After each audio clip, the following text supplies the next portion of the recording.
page turners? Welcome to Writers with Purpose. I'm your host, Mel V's from Written Words Publishing.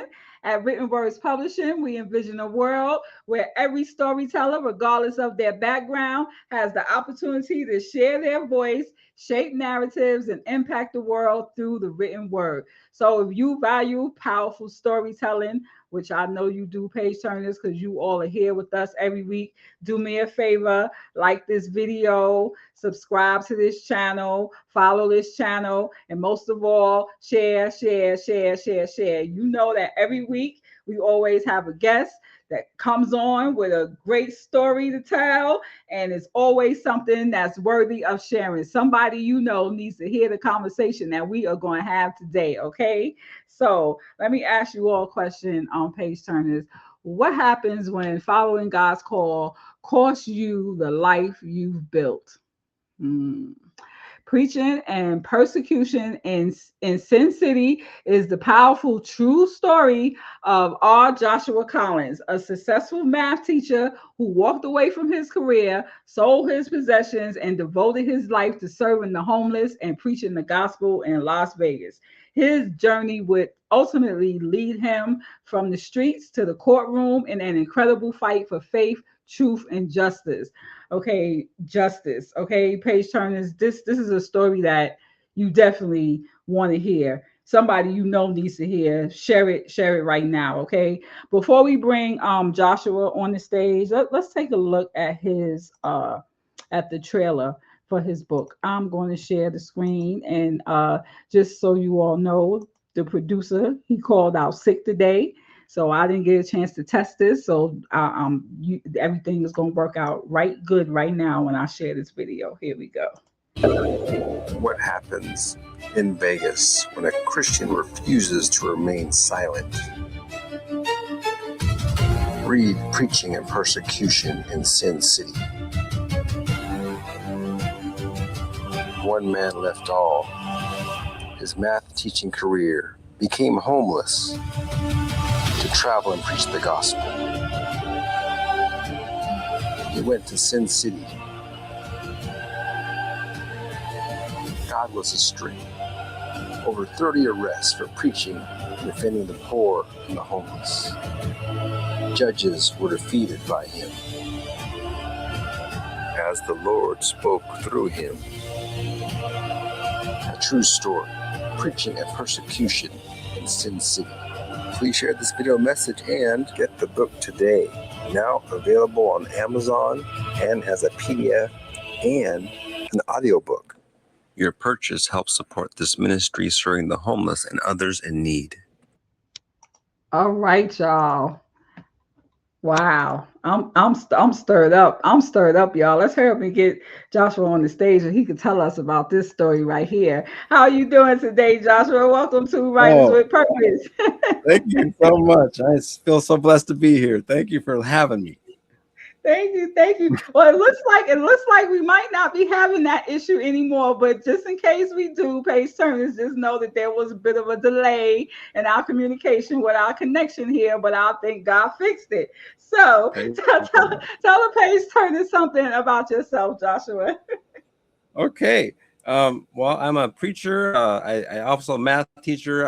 I've taught a lot of math, obviously, but yeah, God transformed my life. I wasn't raised as a Christian, just so you all know, but I was raised in Spokane, Washington, actually, and my family was very much about education and encouraging me to get a good education. So I did that. I graduated magna cum laude from Eastern Washington University with a math teaching degree, and I did teach for some time. I actually was working on my master's in math education, and then the Lord got a hold of me and totally redirected me. I stopped working on my master's in math education, and I actually began teaching at a Christian high school because I wanted to get involved more in ministry.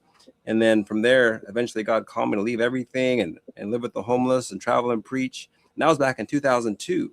And I first city I went to was Seattle for 3 years, and then LA, then Venice Beach, and then Vegas, where a lot of persecution happened. The worst persecution, actually. And from there, I came here to California. I'm now in the Anaheim area, and definitely happy to share more of the book and answer any questions you guys might have. Awesome. That's great. Wow, you have like really been all around, but obviously there was something really significant about being in Sin City that made you write this book. So tell us what was your purpose for writing Preaching and Persecution in Sin City?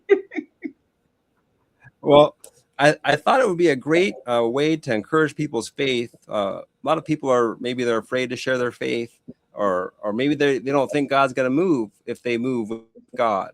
But this book really shows how God really moved in my life when I was out there doing the work of the Lord, and just trusting Him and walking with Him, even though it might cost me my freedom. You know, I spent obviously a lot of time in jail, over 30 arrests, and you'd have to basically sit 3 weeks in jail before you saw the judge. That's how they do you if you plead not guilty. If you plead guilty, they let you out real fast. But if you want to fight the system in any kind of way, they make it a little harder for you. So I'd be sitting about 3 weeks in jail each time, getting arrested. Sometimes they kick me out fast, but not, they might just throw it out. But if they wanted to fight me, then they'd have to do that, keep me there for 3 weeks. So, but through that, eventually I got to know the laws really well. God really opened my eyes to understanding, the corruption as well. I won my 24th case against the city of Las Vegas as my own attorney. And I began fighting all of my cases, of course, continuing to do that. Eventually, they just would start kicking me out, basically, because I knew that I was going to fight them. I'm sure they probably didn't want to mess with me anymore. but that was, and that actually got to the point where I was thinking I want to be a lawyer, But then I came to Mm, Anaheim, and God, because I almost went to law school out here, but then God was telling me, no, just stay on the streets, and do the same thing, basically, because they were doing the same harassment here. Here in Anaheim, we were wow. actually, through our activism work, able to get the county to create shelters, more shelter for the homeless. Mm, They didn't have that here, and they used to take people's property, and they were passing laws saying you can't have your property in public spaces, and so the homeless were always getting jammed up and property taken and all that here. So, but a lot of people got involved. I shared videos on YouTube about what was happening in my YouTube channel, R.Joshua Collins. You can see a lot of those videos back in 2013 when I first got here, videos of filming the police and all that. But I didn't have a camera when I was in Vegas so much, but here I did, so I was able to film a lot of what was happening. But yeah, that was another reason too. Is the book is now also a voice for the homeless and the poor. It explains the laws that are in defense of the poor. God commands us to defend the poor and the needy in Proverbs 31:8-9, and a lot of other verses, obviously. And sometimes the church doesn't understand that battle, especially if they haven't ever been homeless or extra on the poor side of the fence. So this book really shines a light on that situation, because there's many people today that are oppressed. They're, James chapter 2 says it's the rich that oppress you and drag you into court and blaspheme the mm, worthy name by which you're called. That's James chapter 2. That was happening way back, obviously, in Bible days and still today. So that's why another reason is to be a voice for those in need, and also thirdly, you could say also to explain to people the Christian heritage as far as our country, the laws. A lot of the president's quotes are in the book that expressed a faith in God, and obviously we have one nation under God, right? People pledging the allegiance, one nation under God. So the secularization of the nation has obviously been occurring in a lot of different ways, but this book is to combat that, to educate people, and hopefully to bring this nation and more people back to the Lord. And that's another point is just it's a witness for people to see God is real, and that obviously we all need salvation. Jesus is the only way to heaven. He died for us on the cross to save us from hell, to give us everlasting life. There's not many ways to heaven, and so all of these messages are wrapped up in that book. And I hope you'll get it and check it out. It's a very encouraging book for your faith. That's for sure. wow, that look, you just from what you just said right there, everybody should just run and go get that book just so you can hear the rest of it, because that right there that you packed into those couple of minutes was, woo, yeah. So God had a purpose for you, and you answered your call, and that's great. Let's take it back to the beginning a little bit, because you said you had a successful career as a math teacher. So what happened in your encounter with Christ that made you say that you're willing to just give up everything and totally give your life over like that? And, yeah. That's a, yeah, that's a great question. So the more I read the scriptures, I just saw, all the apostles going out preaching, willing to die for the Lord, leaving everything. That's just what all the early churches, disciples and leaders were doing in the church. So I had that mentality, and I didn't come to Christ coming from a church where maybe they taught me different things that weren't right in the Bible, but I came right to the Bible when I got saved, because wasn't a preacher that brought me to the Lord so much. And this is what happened. I was going through some hard times in my life because of some of the bad choices I'd been making, sinful choices, I'm sure, was basically what it is. But uh, a thought in my mind was this thought. It said, well, if you would done what the Bible said to do, this wouldn't have happened to you. And then I realized, wow, that Bible must be real. And so I started to, do things differently, as far as I knew, that I knew would be better according to God's ways. Eventually, I got a hold of a Bible and started reading it. And that's what obviously got me all fired up for Christ. I thought, wow, he died for me. And the book of Revelation got me really excited. Prophecies in the Bible, wow, this book is prophetic. It was just like a new world opened up for me. And I just want to just totally put my life all in for him. So that's kind of my conversion experience. Eventually I got baptized. And then after I taught 1 year at that Christian school in Idaho, it was called Post Falls Christian Academy, is where I was teaching at. The Lord appeared to me in such a powerful way. It was kind of like that Isaiah chapter 6 experience where holy, holy, holy is the Lord and woe is me. Like, he is so awesome and holy.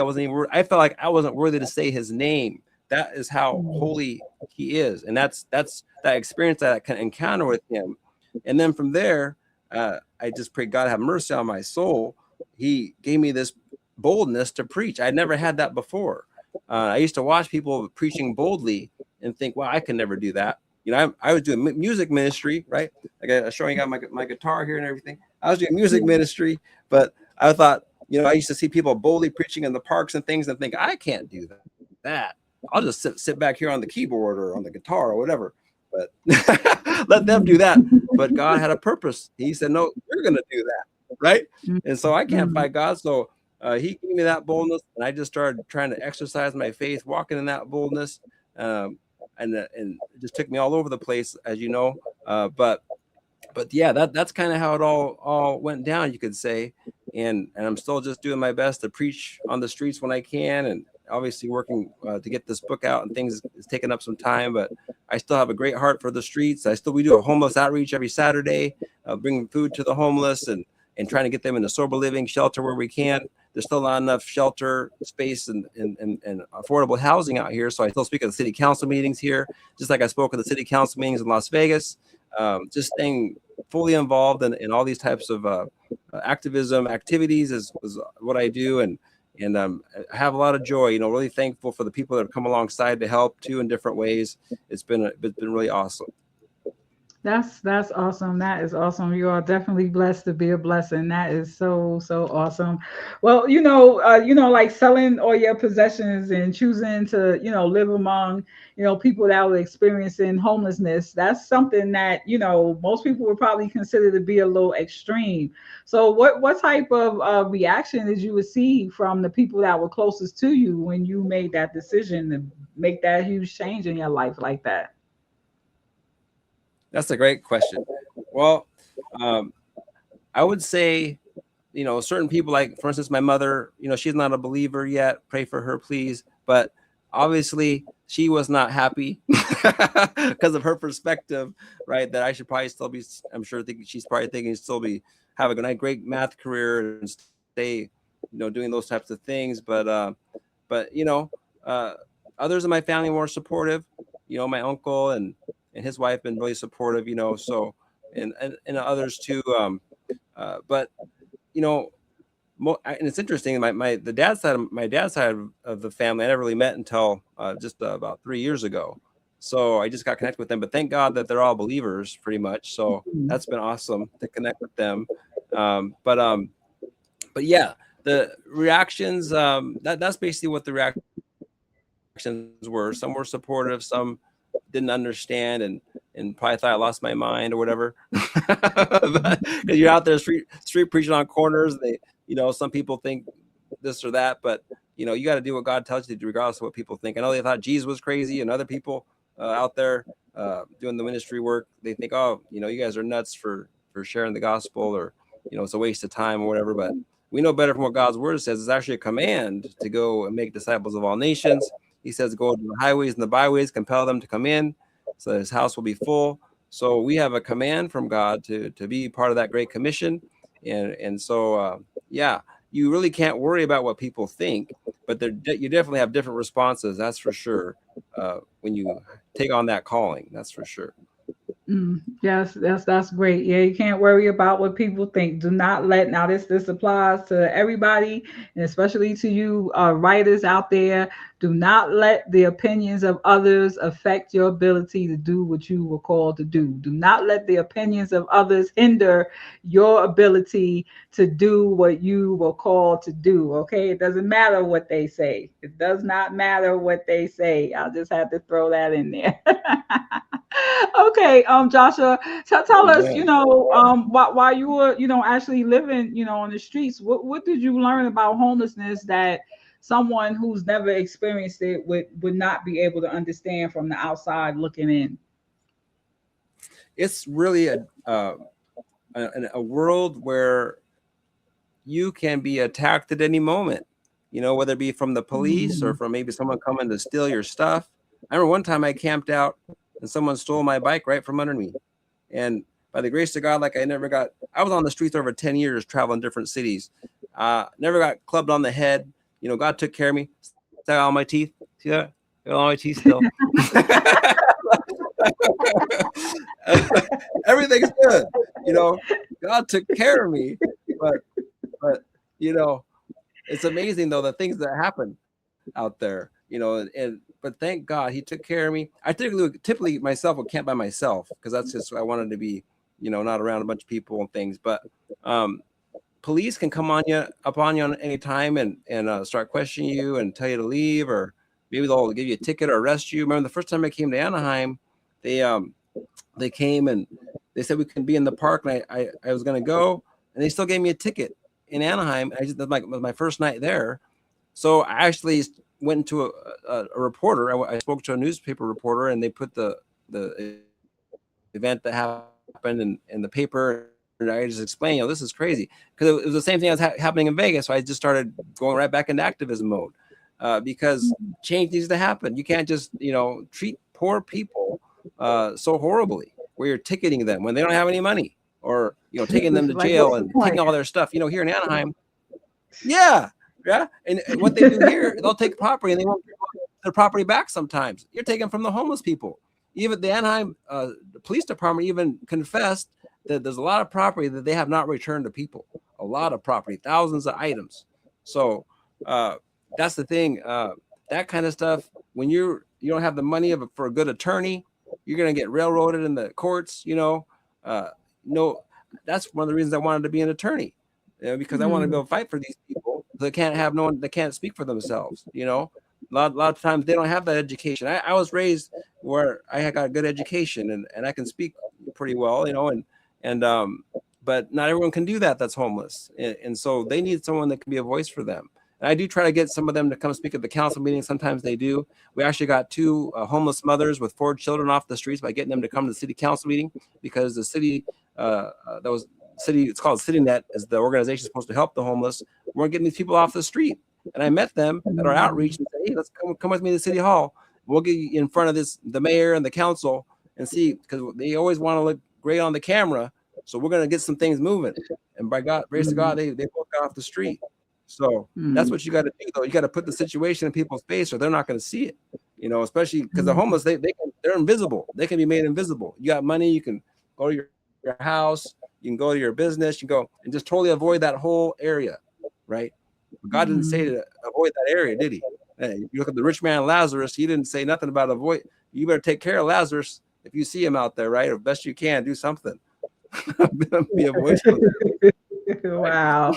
Wow, that is so great. I'm so like happy to hear your story and to hear how God is just using you to be an advocate for these the invisible ones, right? That Mm-hmm. is like so awesome. So I know you mentioned that you eventually learned the law and represented yourself. Why did you decide to become your own attorney instead of allowing the court attorneys to handle the case for you? That's an excellent question. Typically, the public defenders want to make a deal with the city and not defend you like I know I would defend myself, right? So they don't necessarily have even, I'm sure, the time to invest in your case, to look up all the case law and really fight for you like you would want someone to fight for you. So uh, I always would fight my own cases. All of my own cases I fought, I didn't use public defenders.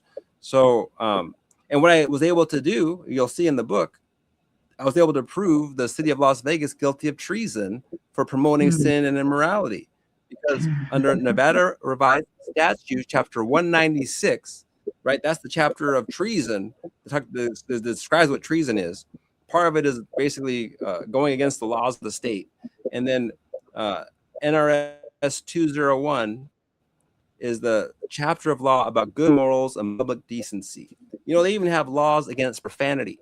They have laws against obscene material, prurient material. Prurient material means that it has a sexual nature to it. Well, they're out there passing out these little cards with the ladies on them, right? Trying to seduce you with that, and they don't mess with those people doing that. And obviously, they have a lot of other immoral things happening, the promotion of sin. So, what does Sin City have to do with good morals and public decency? Look that up. Nevada Revised Statute, Chapter 201, Good Morals and Public Decency. You guys belong in handcuffs. That's my last chapter. They belong in handcuffs. All these officials that run that city. So, but that was the Lord opened my eyes to all that legal. Wow. So in your book, you do cite these laws and the different things that the homeless people would need to know to help protect them in the court system. That is awesome. So look, page turners, here's your call to action right here. If you don't do anything else, buy a copy of Joshua's book, and the next time you see a homeless person, hand them Joshua's book. That is your call to action today. Okay. If you can do it, do it, do it, do it, do it. And you know what's going to happen? You're going to receive a blessing for doing it too, because that's how God works. Tell us about your cover, because I'm loving your book cover right here. Yes, this is Oh, great. praise God. About your cover. Yeah, that's a great question. Yeah, so I was trying to come up with the cover. I'm thinking to myself, how can I put it all together in one picture? And really, it's a picture on one side of me being a math teacher, and then the next side you see me in handcuffs with this judge. That judge is representing the 24th arrest when I had an Asian lady judge, an Asian female judge, and I won my case. But that's what that other side is when I'm in handcuffs. And I tried to just wrap it all in my brain, like what would be the best way to put it all together in a photo. And that's the transformation that took place and what happened. And in a sense, it shows the victory in the end, all in the one photo. That's awesome. That's awesome. Well, you know what? You have an awesome testimony, just as one of our viewers put in the chat in the comments today. An awesome testimony. I'm so glad that you came to be a guest on Writers with Purpose. And I'm just praying that the word just spreads like those wildfires out there in California. Okay. So tell the page turners, yeah. Tell the page turners where they can find you, where they can, get your book, your website, and all of that great stuff.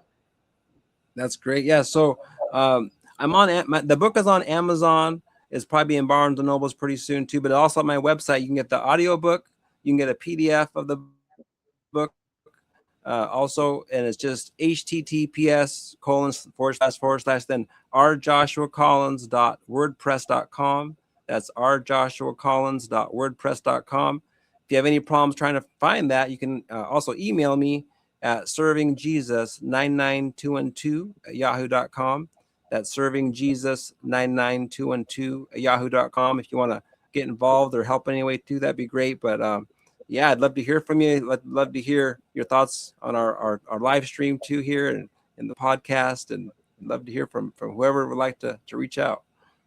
Yes, yes, awesome, awesome. All right, well, thank you so much, Joshua, for coming on the show. This was like you just like enlightened my day today with your testimony. It was just awesome. It was just awesome. Yes, yes.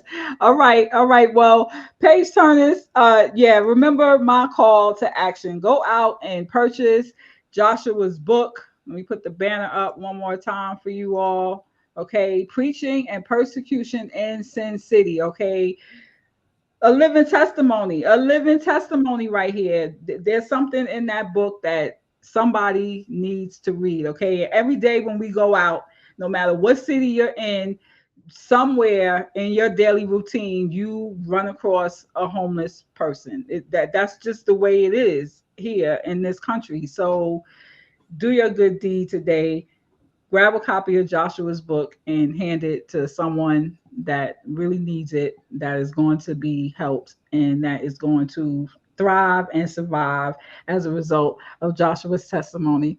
All right. Thank you. Thank you for All right. thank you for having me.